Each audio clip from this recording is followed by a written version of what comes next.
be so lonely. If you're leaving, baby, let me down slowly. Let me down.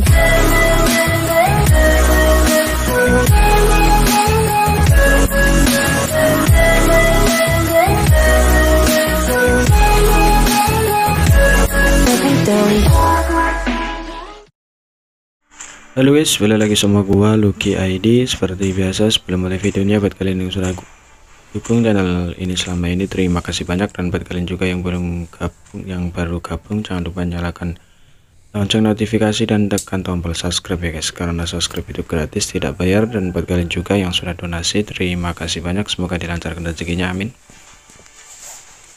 Tanpa basa-basi, sebelum mulai videonya, agak baiknya untuk kalian like video ini, hitung-hitung uang parkir ya guys. Terima kasih dan selamat menonton.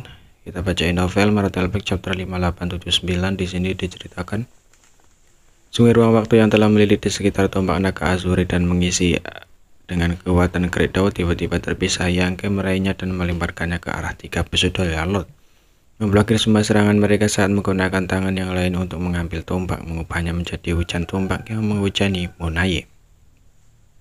Ekspresi Monaye langsung berubah. Baru sekarang dia menyadari bahwa Yangkai belum menggunakan kekuatan penuhnya sekarang, dan dia tidak bisa menahan perasaan surrealisme. Hanya dalam beberapa ratus tahun orang ini telah tumbuh begitu banyak. Namun dia tidak punya waktu untuk memikirkannya sekarang. Yangkai telah tertumbuh dan dia tidak menganggur selama beberapa ratus tahun terakhir. Dia juga menjadi jauh lebih kuat, dan meskipun dia tidak dilebih-lebihkan seperti milik Yangkai, setidaknya kultivasi Royal Road telah sepenuhnya stabil. Menghadapi pukulan pembunuh Yangkai, dia tidak akan duduk dan tidak melakukan apa-apa. Dalam sekejap kekuatan tinta melonjak dan awan tinta hitam bergetar menyelimuti seluruh ruang. Di awan tinta hitam, gelombang kecil pertempuran terus menyebar, bercampur dengan raungan marah Monaye. Berapa lama kamu bisa mempertahankan serangan seperti itu? Dia sekarang dapat melihat bahwa Yangkai dengan jelas menggunakan ancaman teknik rahasia, menyebabkan kekuatannya tiba-tiba melonjak. Teknik rahasia seperti itu pasti memiliki beberapa batasan, dan durasinya adalah masalah terbesar. Yangkai sekarang membalas tidak akan lama, tapi itu cukup untuk membunuhmu.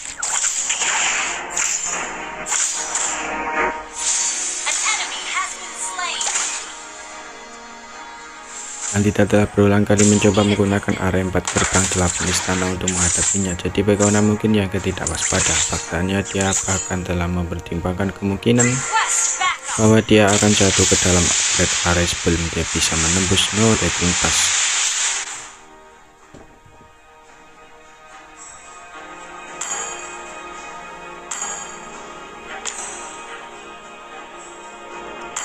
Tapi dia tetap datang, bukan karena dia tidak takut, tapi karena dia punya sesuatu untuk diandalkan. Jika itu 700 tahun yang lalu, dia masih harus waspada terhadap hari penguncian bumi penyegelan ini.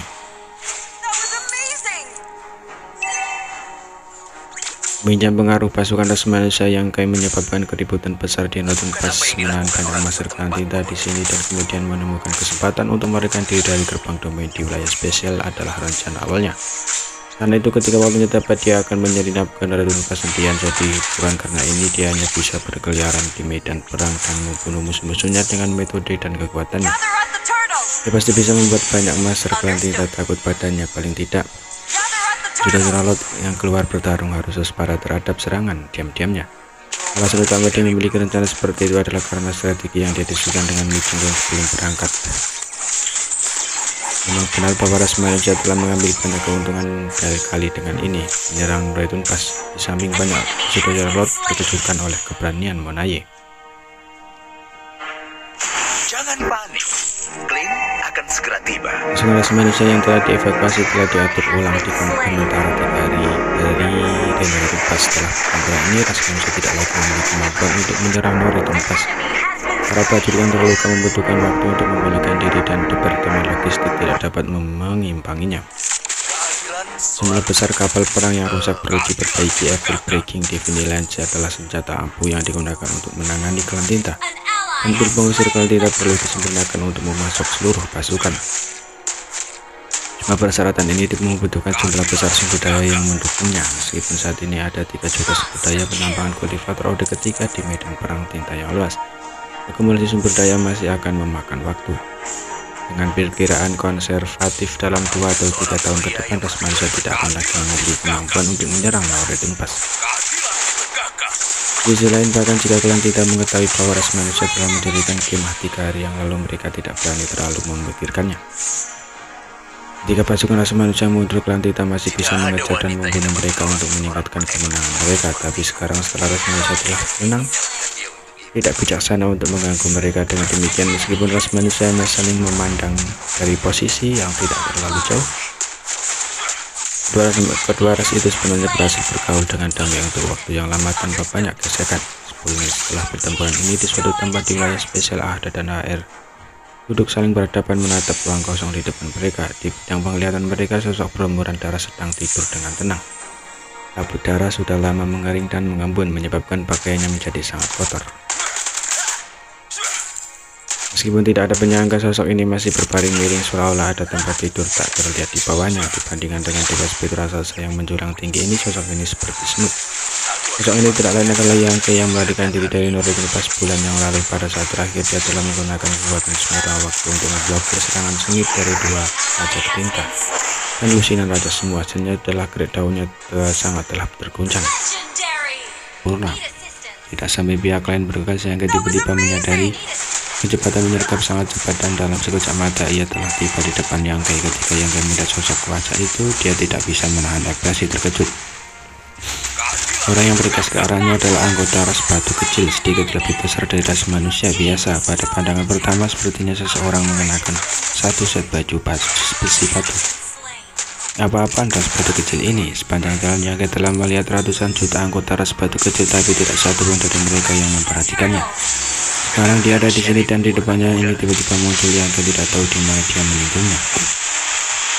Sedangkan pihak lain tampaknya cukup sederhana. Bagaimanapun, ini adalah ras dengan kecerdasan rendah. Jadi setelah dia tiba di depannya, ia mengirimkan pukulan. Yangke dengan santai mengangkat tangannya dan untuk memblokir. Kekuatan ras batu kecil berhubungan langsung dengan ukuran mereka. Semakin besar ukurannya, semakin kuat kekuatannya. Anggota ras batu kecil yang sebanding dengan ras manusia Orde ke-8 semuanya seperti raksasa kecil. Dalam keadaan normal, ras batu kecil yang sedikit lebih besar dari ras manusia paling banyak setara dengan Open Heaven Orde ke-5 atau ke-6 ras manusia. Dengan kultivasi Yangke saat ini, dia dapat dengan mudah memblokirnya. Namun pada saat berikutnya, Yangke menyadari bahwa dia salah. Setelah berkeliling, tubuh Yangke benar-benar terhuyung-huyung, dan telapak tangan dipukulnya masih merasa sakit yang samar. Jika Yangke tidak menyadari aparat sesuatu yang salah dan meningkatkan kekuatannya, dia tidak akan dikirim terbang oleh pukulan ini. Tanpa menunggu dia untuk mengetahui apa yang terjadi, anggota ras batu kecil mengirimkan pukulan lain dengan kecepatan yang luar biasa cepat. Apa-apaan, Yangke benar-benar terkejut memblokir serangan Small Stone Red sambil terus melawan. Sesaat kemudian, kejutan di hati Yangke tak terlukiskan. Ras batu kecil yang aneh di depannya ini benar-benar berbeda dari ras batu kecil yang dia kenal. Hanya dari kekuatan dan kecepatan tinjunya, ras batu kecil yang tidak kalah dengan Master Open Heaven Orde ke-9 ras manusia biasa. Apakah ini masih ras batu kecil? Meskipun Yangke tidak tahu mengapa ras batu kecil di depannya ini telah mengalami perubahan yang aneh, dia yakin bahwa ras batu kecil ini bukan yang tepat. Selama ini ras batu kecil terkuat yang dikultivasikan oleh Burning Sin dan Nether Glimmer hanya setara dengan ras manusia Open Heaven Orde ke-8. Di masa lalu, Yangke berpikir bahwa dia, kakak uang, dan kakak lem suatu hari nanti bisa mengolah ras batu kecil yang setara dengan Orde ke-9. Itu akan sangat membantu ras manusia. Namun ini hanya imajinasi. Untuk dapat mengolah ras batu kecil yang sebanding dengan Orde ke-8 sudah